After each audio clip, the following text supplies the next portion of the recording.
Funziona. Niente, buongiorno a tutti benvenuti dall'amministrazione, a tutti voi in questa bella giornata, ecco, splendida giornata di sole, speriamo duri tutto il giorno.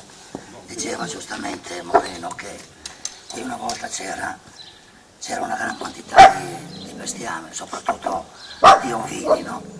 Pecore, capre.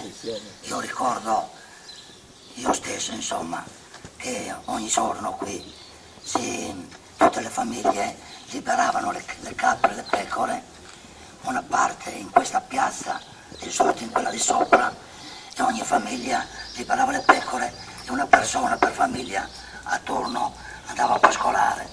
Giustamente qui tutto intorno non c'era tutta questa vegetazione, me lo ricordo io stesso, altro anche i più anziani, nel senso che era tutto pascolato, ogni spazio libero era occupato, le donne andavano a tagliare l'erba o era dedicato al pascolo, quindi gli alberi erano veramente pochi, insomma.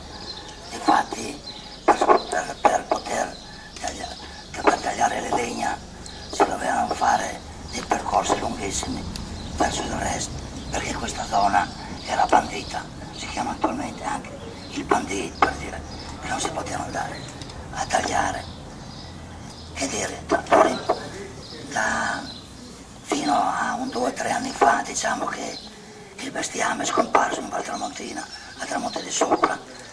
Da 2 o 3 anni ci sono 2 o 3 realtà, a Tramonte di Sopra un paio a Tramonte di Sotto, in cui si ritorna ad avere qualche gregge e quindi il rapporto che il tema di oggi, paesaggio e cibo, dovrebbe far sì che si inverta questa tendenza, diciamo.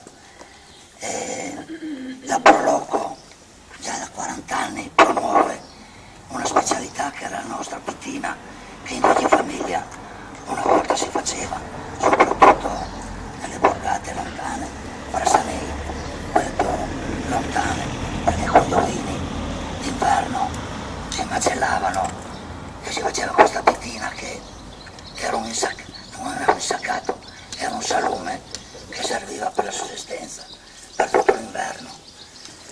Dopo andremo comunque a visitare anche in Borgo Titol una realtà in cui fanno già da adesso la pittina, altro che non so. Qui abbiamo Moreno Bacichetti che conosce un po' tutto, che vi spiegherà un po' di me il percorso che dovremmo fare. Poi un'altra cosa era il formaggio, ricordo, ecco, poi andiamo in Chiavalier dove ancora fanno il formaggio salato con la salamoia ultracentenaria, diciamo, e qui potete gustare poi magari un assaggio di questo, che andremo dopo, no? Niente, adesso ripasso a Moreno. No, finché non torna arido,